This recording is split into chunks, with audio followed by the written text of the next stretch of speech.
chegando mais um programa Voando Alto e hoje o nosso tema é aquele tema que você precisa sentar, chamar as mulheres que estão na sua casa com você para assistir.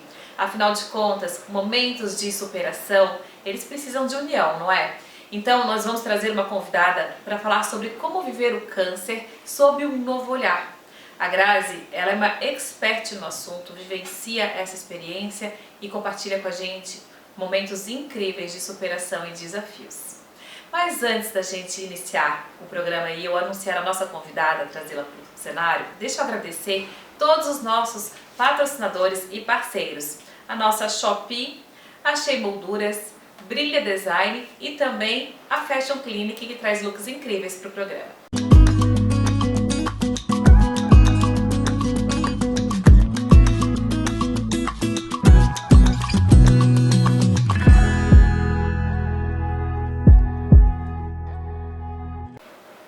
Hoje apresento para vocês Graziele Pérez, essa mulher incrível, bem-vinda.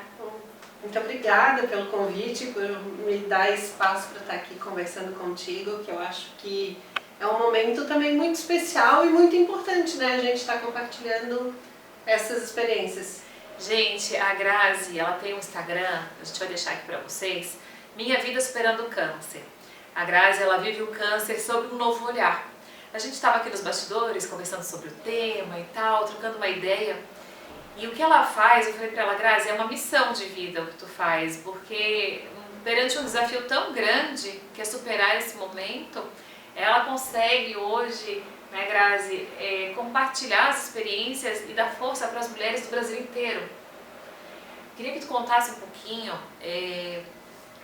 a tua história, para a gente poder conectar com as mulheres que estão nos assistindo em todo o Brasil, para que elas entendam que tudo é possível, né? A gente falou aqui agora nos bastidores até sobre fé, sobre tratamento e tal.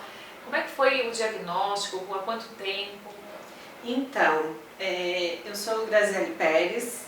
Atualmente, hoje eu tenho 47 anos, né? Mas eu descobri um câncer há 14 anos, já quase 15 anos atrás, quando eu tinha 33 anos de idade.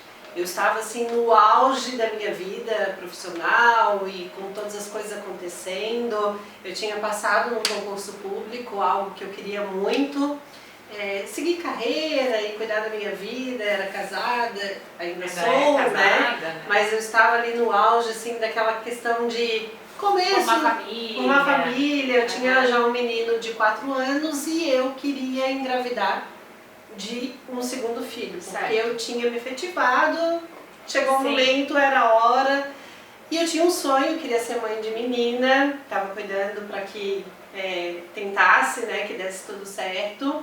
Mas uma coisa que fez eu ter esse olhar foi cuidar do corpo e ir no médico regularmente. Sim. Né?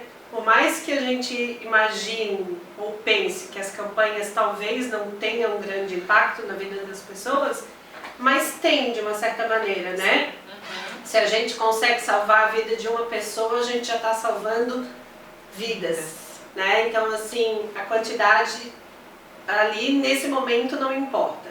E eu, aos 33 anos, não tinha indicação de ter um câncer de mama, nem de investigar, principalmente naquela época, né?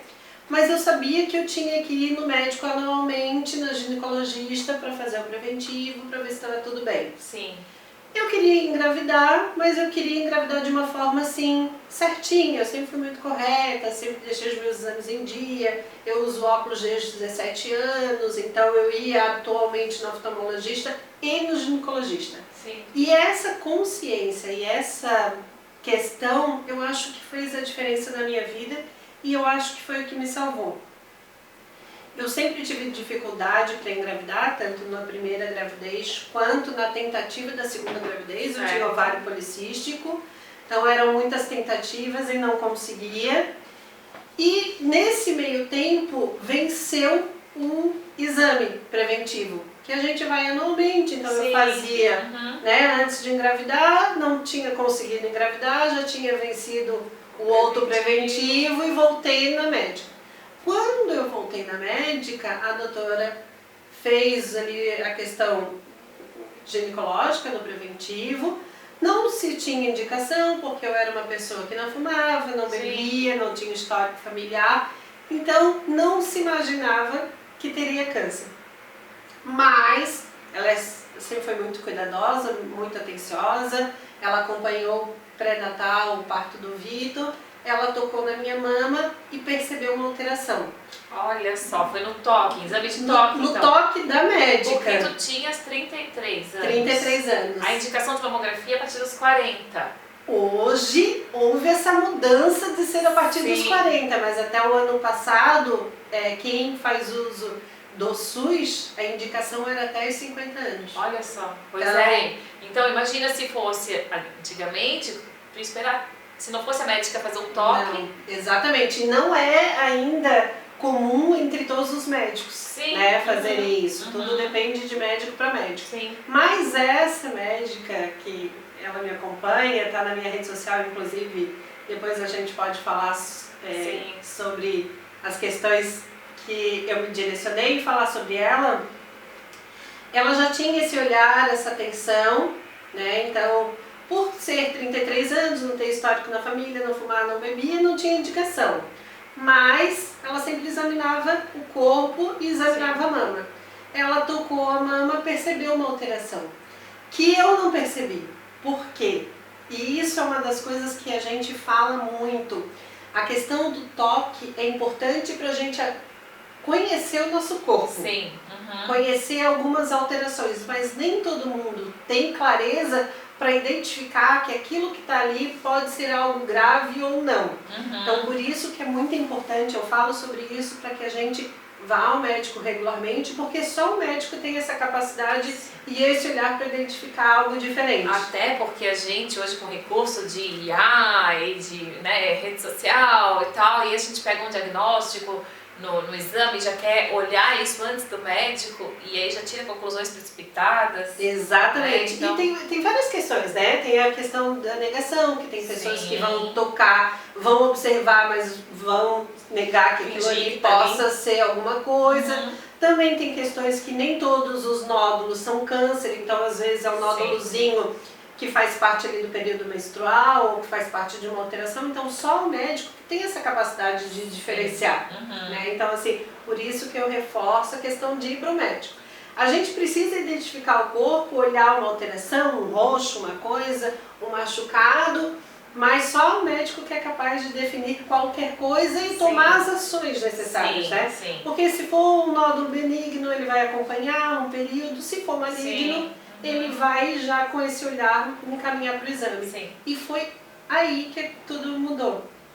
Porque ela tocou, claro, no toque ela não sabia se era maligno ou não, mas foi no toque que ela resolveu investigar para que fosse descartada a possibilidade de ser algo maligno ou não.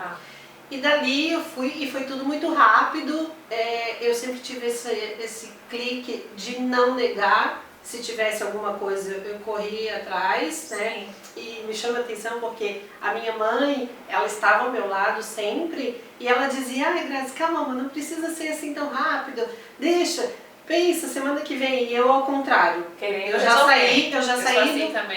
saí do consultório, já ligando, já marcando, porque eu sabia, de alguma maneira, aos 33 anos, numa época que não se falava muito, que eu não poderia deixar nada para amanhã. Quantos centímetros tinha? No primeiro momento ele tinha 1,5, depois ele já cresceu rapidamente para 3 e quando eu fiz a cirurgia ele já estava em 7 centímetros. E tu vê, ela no toque, ela sentiu um nódulo de 1,5 centímetro. Por isso que é importante, né? Exatamente. E assim, essas campanhas de hoje que indicam para que a gente faça uma mamografia, a mamografia ela é capaz de identificar nódulos, micronódulos, menores que 1 centímetro. E isso faz toda a diferença na vida de todas as pessoas. Né? No meu caso, como ele era agressivo, ele já tinha esse tamanho e ele era de um crescimento rápido, quando eu li tudo aquilo, naquele momento, eu me impactei. Porque lá atrás as informações sobre o câncer eram diferentes das informações sobre o câncer hoje, né? Então assim... Tinha muito medo, né? Isso, e as campanhas falam muito assim, diagnóstico precoce salva, 95% tem chance de cura em tamanhos, em câncer de nódulos tamanho pequeno. E no meu era tudo ao contrário, né? Ele era grande, então eu já entendi que eu não estava dentro desses 95% de chance de ter cura, eu já estava me sentindo ali dos 5% que não teria cura.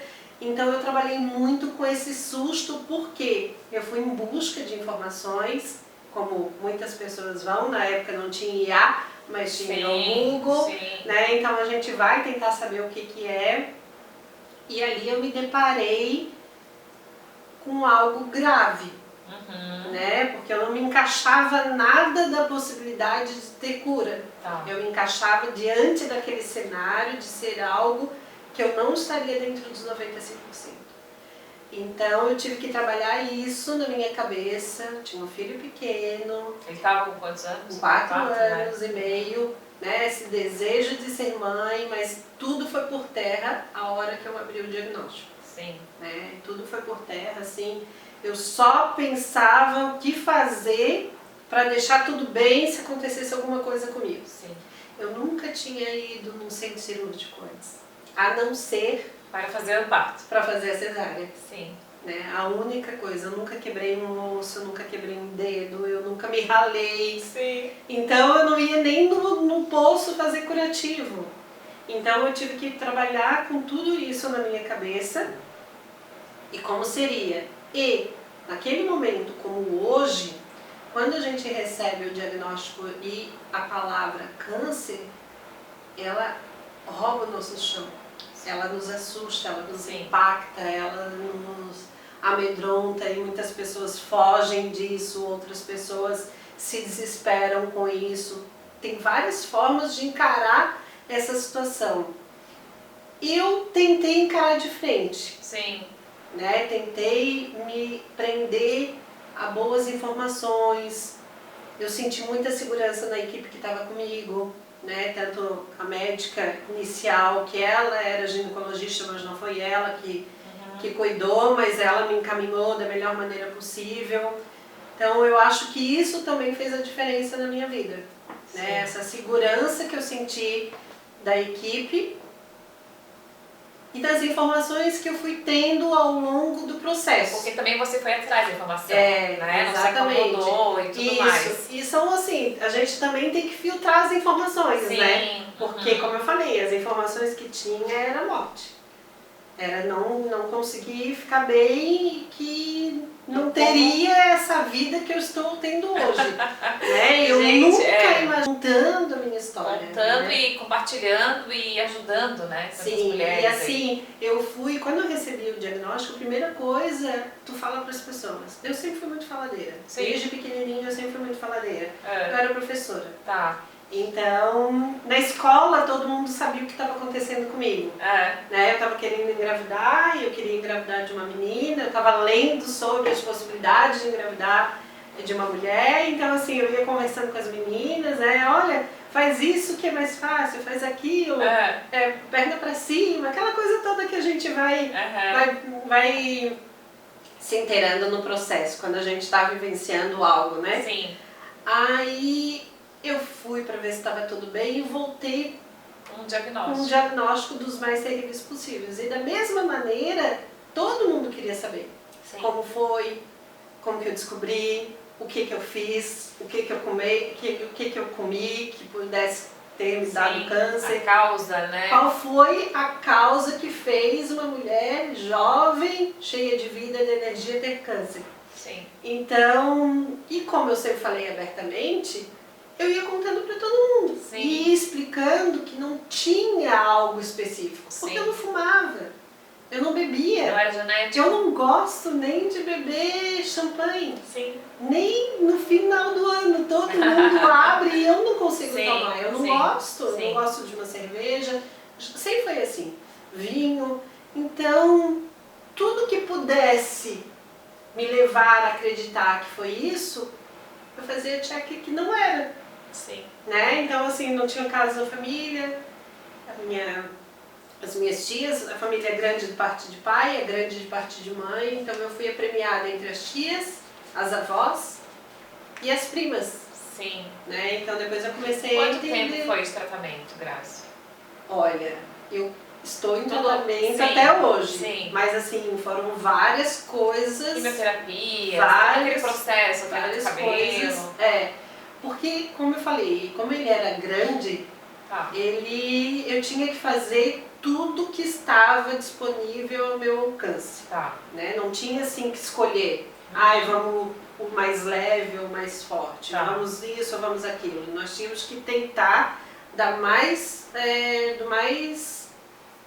avançado possível. Né? Então eu fiz quimioterapia, eu fiz cirurgia, eu fiz rádio, eu fiz terapias específicas e respondeu bem. Foi tudo respondendo bem. Eu tinha 7 centímetros o tumor, então assim, com aquela expectativa que eu tinha, que era 6 meses de sobrevida, eu fui ultrapassando essas expectativas. De 6 meses a 14 anos. Foi respondendo tudo tranquilamente. Tá.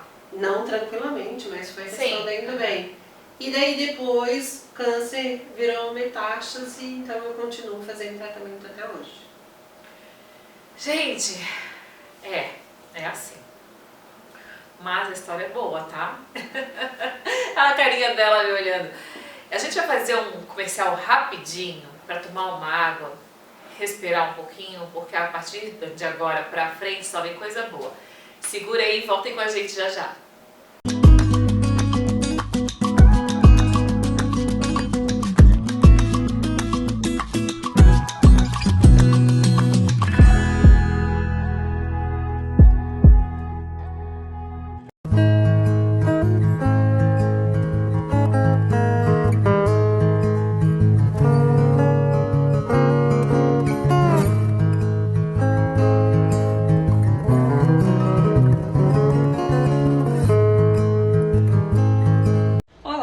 E a gente agora começa por aqui a ter um papo essencial. E o nosso papo essencial de hoje é sobre causa, sintoma, o que você está cuidando na sua vida. Quando você tem uma dor de cabeça, você normalmente toma um remédio para dor de cabeça. Só que você está só mascarando. Você não está analisando de onde vem aquela dor de cabeça, se é uma noite mal dormida, se é tensional, se é TPM, se é fígado. E você conseguiria ser muito mais assertiva e não ia estar só camuflando aquele sintoma que apareceu. E é isso que a gente faz com a aromaterapia. Quando a gente fala de aromaterapia, de outras terapias integrativas, a gente não vai só no sintoma. A gente, na verdade, cuida da causa. Então, muito mais do que te dar um remédio que vai esconder aquela dor, a gente vai trabalhar as questões que estão associadas àquela dor que é só a pontinha que está aparecendo. E sim, a gente pode fazer isso de forma natural. Quer saber mais? Fica aqui ligado com a gente. Vejo você na próxima semana.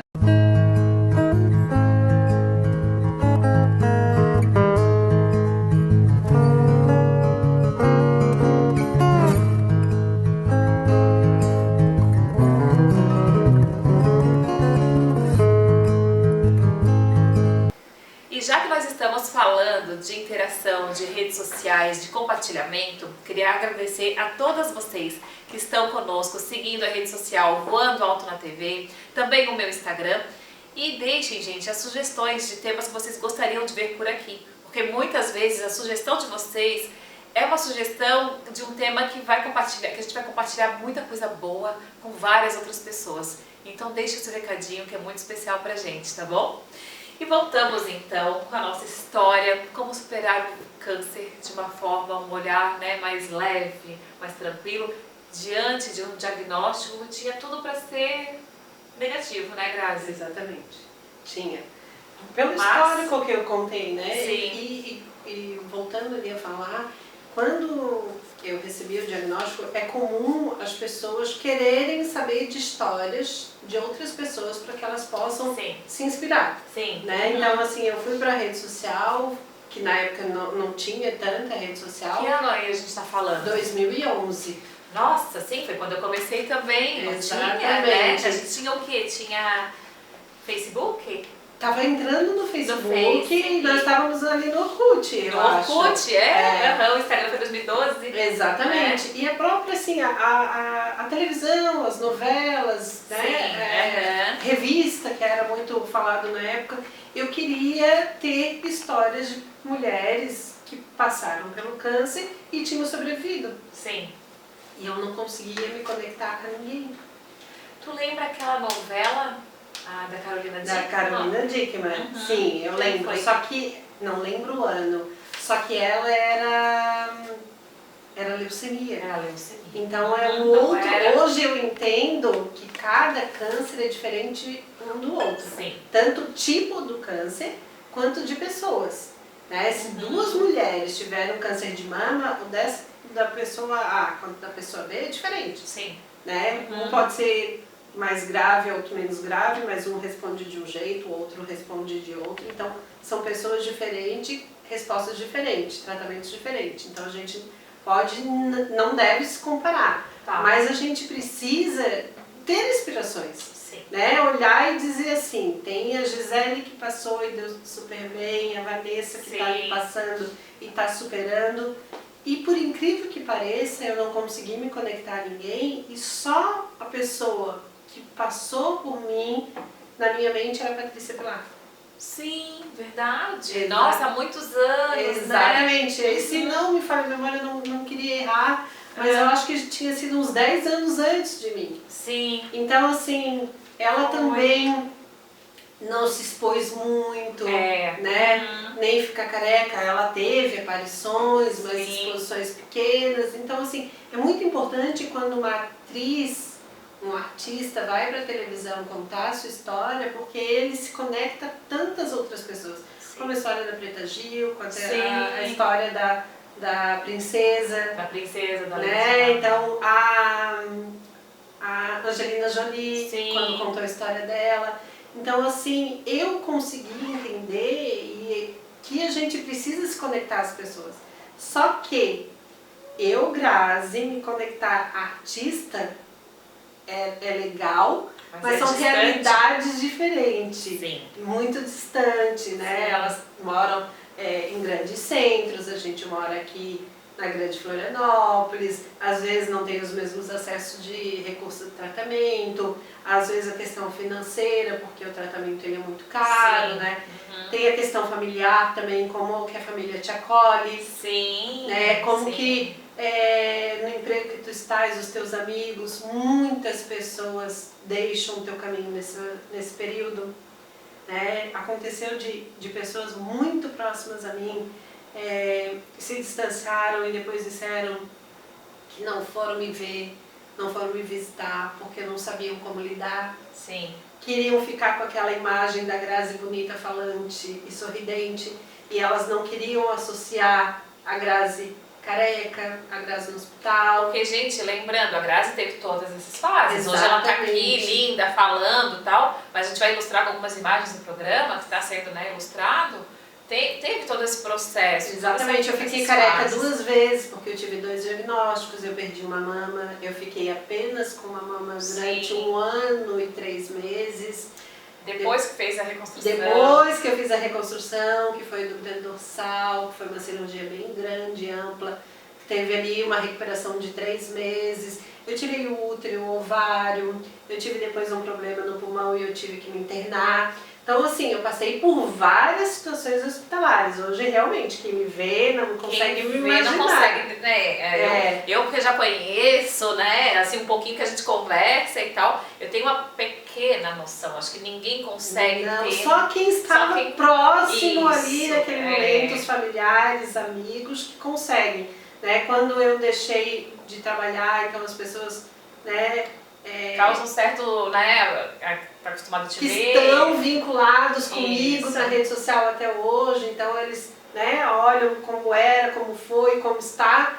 Então, assim, essas pessoas, elas conseguem imaginar. As que chegaram agora na minha vida, não. Mas, assim, isso doeu muito pra mim, né? Sim. Eu tive um tio que eu sempre fui muito de família. Tá. A minha família sempre foi muito apegada, a gente sempre estava Sim. junto. A família paterna mais que a materna. Tá. Mas teve um tio que disse que não foi me visitar porque ele não queria, não saberia, né, como encarar, como lidar com essa situação, e ele também não queria ter a minha imagem naquele período. Mas sabe que muita gente fala isso em relação a tratamentos. A gente eu também, né? Quando eu descobri o diagnóstico, a primeira coisa que eu imaginei foi a imagem de uma pessoa hospitalizada, careca, magra, franzina, com olheiras fundas. Eu passei por isso. Sim. Eu também fiquei nesse período. Não magra, que no meu tratamento ele inchou. Mas essa questão, né, pálida, com olhos fundos, sem cabelo, mas a gente precisa entender que isso é um processo, que isso faz parte do tratamento, que o cabelo cai por conta da questão da quimioterapia. Então, assim, eu acho que a gente precisa desmistificar cada vez mais esse tema. Sim. Aí, voltando lá na rede social, né, em 2011 você abriu um blog. Não, eu não abri blog nenhum. Eu compartilhava a minha jornada nas redes sociais. Tá, ok. Né? Porque eu tinha várias pessoas que me conheciam, então queriam notícias tuas. Exatamente. Tá. Então, para eu não ficar falando para fulana, para Beltrana, eu resolvi compartilhar de uma vez só. Gente, hoje eu vou fazer a minha primeira quimioterapia. Diário. Fiquem bem, está tudo bem, eu estou bem. Né? Eu tentava contar assim, resumidamente o que era, como que funcionava. Olha, minha médica me explicou que eu vou ficar mais acamada tanto tempo, mas eu posso isso, posso aquilo. Eu tentava compartilhar com as pessoas como que era cada processo. Tá. Porque, na verdade, eu acho que chocava mais a elas do que a mim. Sim. Né? E pra ti, enquanto tu compartilhava, não era uma forma também de pôr pra fora um pouco? E dividir um pouco do que... Completamente, porque nesse período a gente tem que ficar mais recolhida. Né? A gente fica mais tempo no sofá, mais tempo deitada, mais tempo em casa. Então a rede social acabava sendo a minha companhia. Porque a partir do momento que eu dizia assim, gente, hoje eu vou fazer quimioterapia, tá tudo bem, daí entrava alguém, falava, daí deixava uma mensagem, deixava um carinho. Então era uma forma que eu tinha de sentir a presença das pessoas. Exatamente, me sentir amada também, né? Sim, por mais que tenha aquelas pessoas que se distanciaram, mas outras tantas se aproximaram. Né? Eu tenho uma amiga que até hoje ela está comigo, desde o primeiro momento, quando eu recebi o diagnóstico, eu fiz um jantar na minha casa, convidei ela, e dali a gente não se separou mais, a gente se conectou cada vez mais. Então, assim, existe os dois lados, né? As pessoas que se distanciam, porque, na verdade, elas não sabem como lidar com essa situação. Sim, né? Mas, aí vamos um pouquinho mais além, né? Eu e a Grazi, a gente começou nas redes sociais na mesma época, e chegou um tempo, Grazi, que pra mim, eu percebia que as pessoas tinham muita dúvida em relação à vida de influenciadora, né? Como postar, como não postar, o que postar, como se posicionar na rede social e tal. E lá, ali em 2018, isso, eu parei e falei assim, quem tem o poder de influenciar positivamente são as pessoas. Eu, como influenciadora, posso potencializar qualquer negócio, mas influenciar positivamente, cada uma dentro da sua área, do seu nicho, tem esse poder. É só saber se posicionar, aprender a se posicionar e ir pra frente de uma câmera e falar.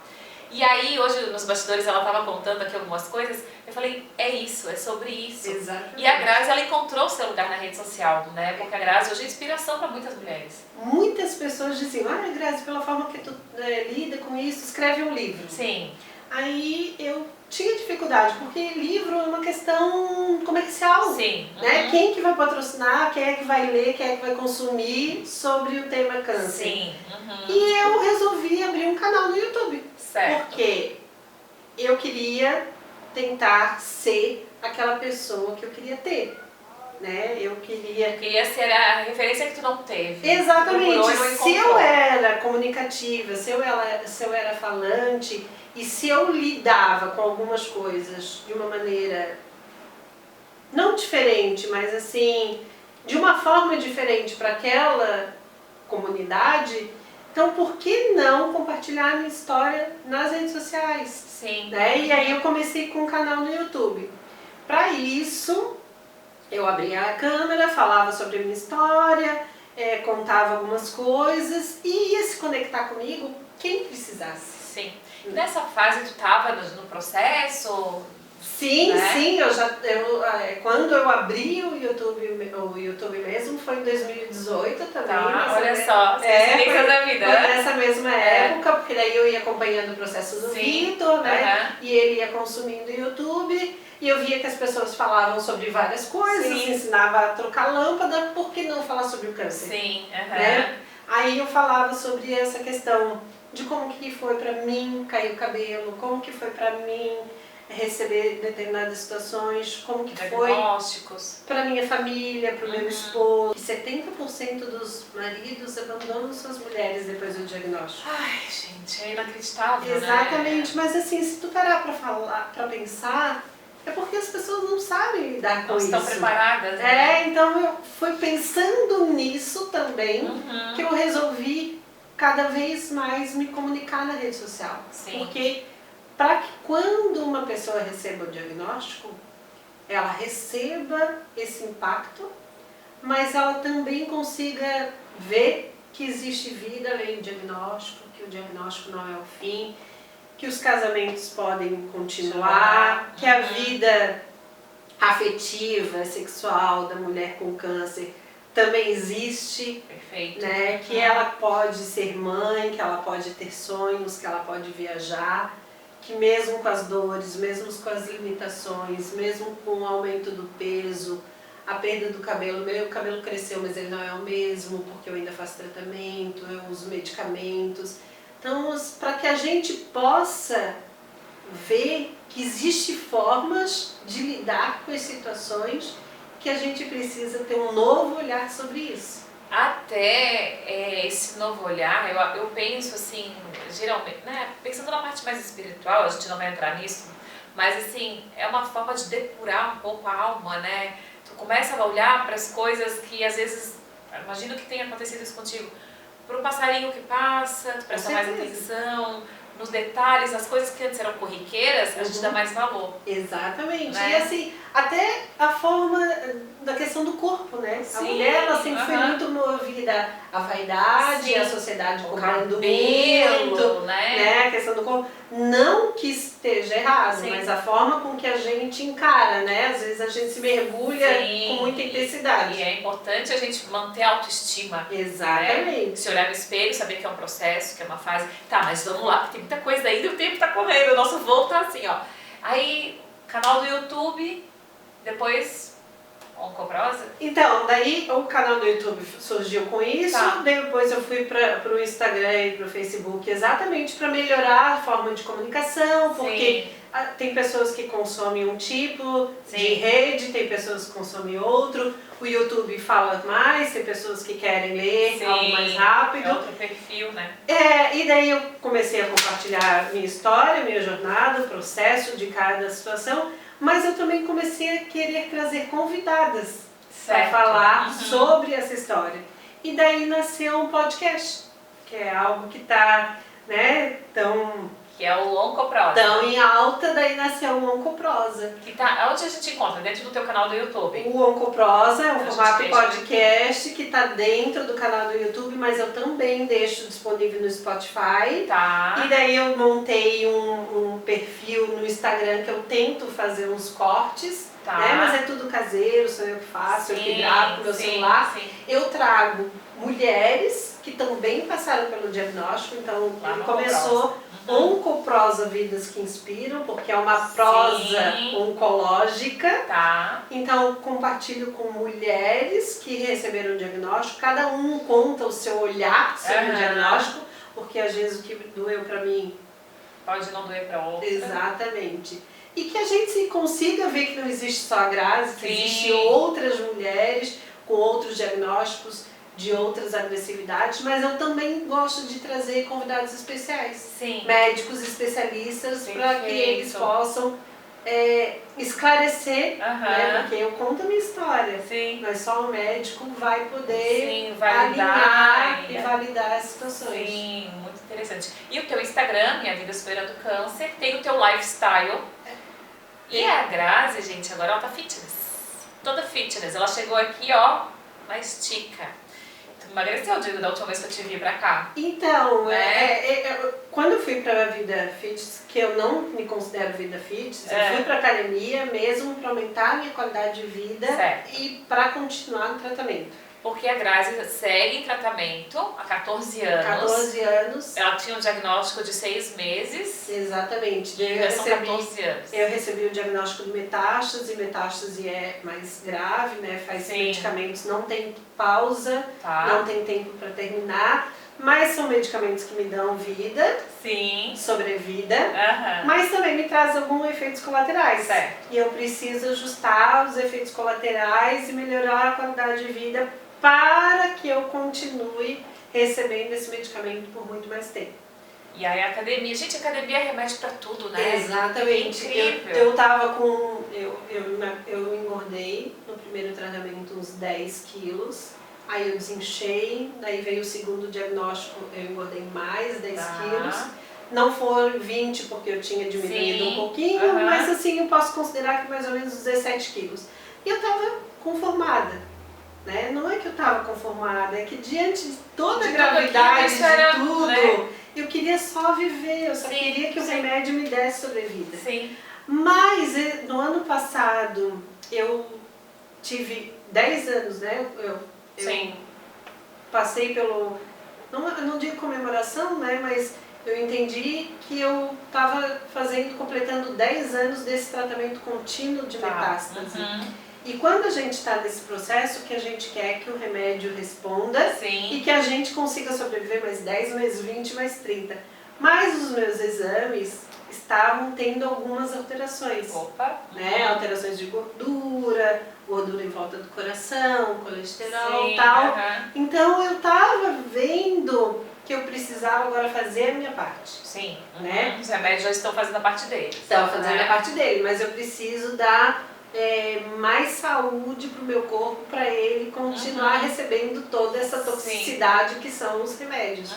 Né? Não é fácil, não é um remedinho para dor de cabeça, um remedinho para manter as células do câncer adormecidas.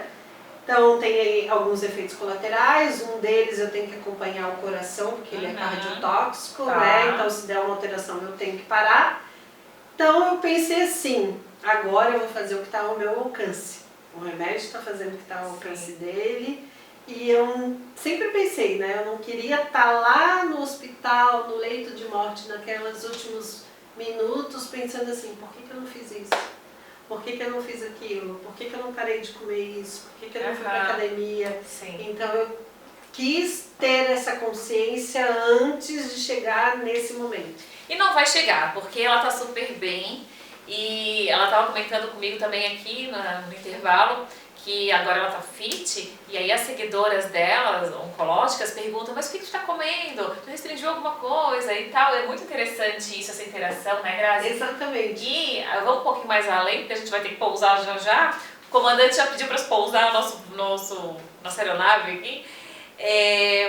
Tem alguns momentos que alguns laboratórios, que eu acho que é muito importante a gente falar sobre isso, alguns laboratórios médicos te chamam para falar sobre É que hoje o câncer ele está muito em evidência, né? Sim. Esse olhar diferente, Sim. questão da conscientização, da informação, de como que a gente se comunica com as pessoas. Sim. E nada mais importante que o paciente contar a sua jornada. Sim. Né? E é muito mais próximo à realidade Sim. do que uma pessoa global, do que uma entrevista montada, né? Então, assim, hoje tem muitos médicos, muitas questões envolvidas em trazer o paciente para o centro, né? Para que ele compartilhe as suas histórias, as suas vivências, sugire melhorias, né? E que a gente se aproxime, porque a gente entende que está nesse processo que a gente precisa de informação. Sim. Informação de qualidade. E a pessoa melhor para trazer essa informação é quem está vivenciando por isso, né? Sim. E aí você foi a São Paulo recente, né? Sim, conta pra gente essa experiência.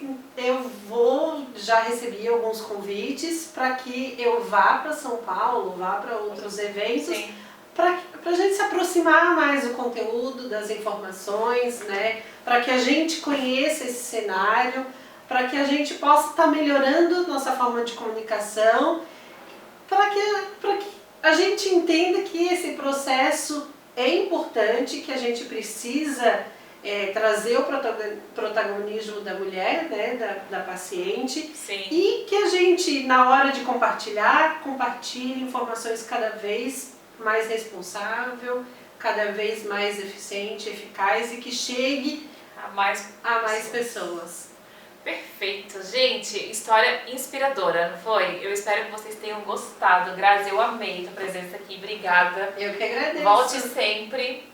Vou te chamar várias vezes pra gente bater papo, porque é tão bom. Tem muito assunto pra falar. Tem muito assunto. A Grazi é uma pessoa super positiva diante de tantas coisas e tal. Vocês estão acompanhando aí no programa. Sigam as redes sociais da Grazi, acompanhem o YouTube. Eu tenho certeza que você vai ajudar a inspirar mulheres que precisam nesse momento, que estão nessa fase, né, numa fase mais delicada da vida.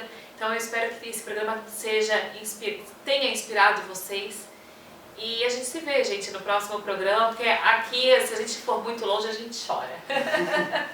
Grazi, obrigada. Tá? Eu que agradeço a oportunidade. Um beijo, gente. Até o próximo. Tchau, tchau.